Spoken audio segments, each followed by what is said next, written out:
This channel does not promote any violent, harmful or illegal activities. All content provided by this channel is meant for an educational purpose only. দফায় দফায় ডিভিসির জল ছাড়ায় প্লাবিত শতাধিক গ্রাম।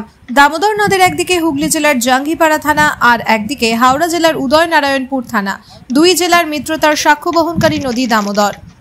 প্রতি বছর বিপুল পরিমাণ জল ছাড়ার ফলে নদী তীরবর্তী গ্রামগুলি প্লাবিত হয়, ফলে সমস্যার সম্মুখীন হতে হয় অসংখ্য পরিবারকে। ঘর ছেড়ে অন্যত্র চলে যেতে হয় গোটা পরিবারকে নিয়ে। লাগাতার বর্ষণের ফলে ডিভিসির দফায় দফায় ছাড়া জলে ফুঁসছে দামোদর নদী। আশপাশের যেসব নদীর পাড়ে চাষাবাদ হয়েছে, নদীর জলে চাষের ক্ষতি হয়েছে বলে জানান স্থানীয় বাসিন্দারা।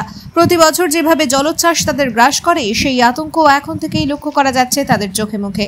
তারা বলছেন আতঙ্কে আছেন তারা, কখন জল বাড়বে, আবারও সবকিছু গুছিয়ে নিয়ে ঘরবাড়ি দামোদরকে উৎসর্গ করে বেরিয়ে যেতে হবে অন্যত্র কোথাও কিংবা সরকারি ত্রাণ শিবিরে।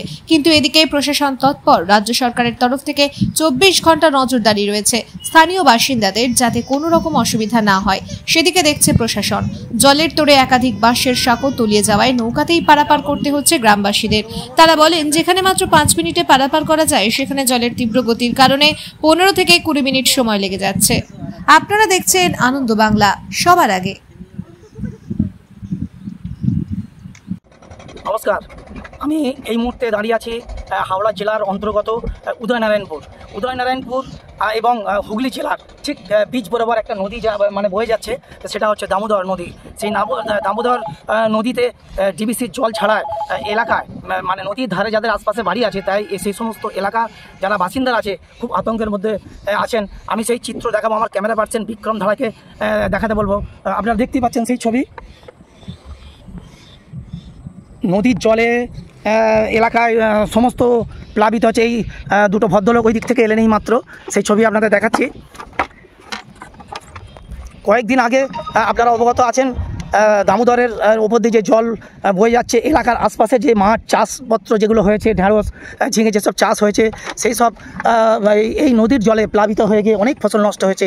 সেই এবং এলাকাটা আমি দেখাচ্ছি, এলাকার সমস্ত এই যে চাষ, ঢেঁড়স চাষ, ঝিঙে চাষ, সমস্ত নদীর জলে অনেকটাই নষ্ট হয়ে গেছে, যেটা এলাকার মানুষ জানাচ্ছেন। তবে আপনাদেরকে দেখাতে পাচ্ছি যে জলের যে একটা স্রোত, এই যে স্রোত দেখুন,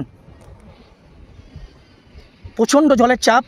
তবে আশপাশে যেসব বাড়ি, ওপারে হাওড়া এপারে হুগলি, ঠিক বীজ বরাবর যেই নদীর এতে জল বয়ে যাচ্ছে, এই যে গ্রামের মানুষ যারা নদীর ধারে বসবাস করছেন, তারা বলছেন আমরা খুবই আতঙ্কের মধ্যে আছি, দিন রাত একটু সজাগে থাকতে হচ্ছে। যদি আপনার ওই জল ঢুকে যায়, আমরা খুবই কষ্টের মধ্যে পড়ব।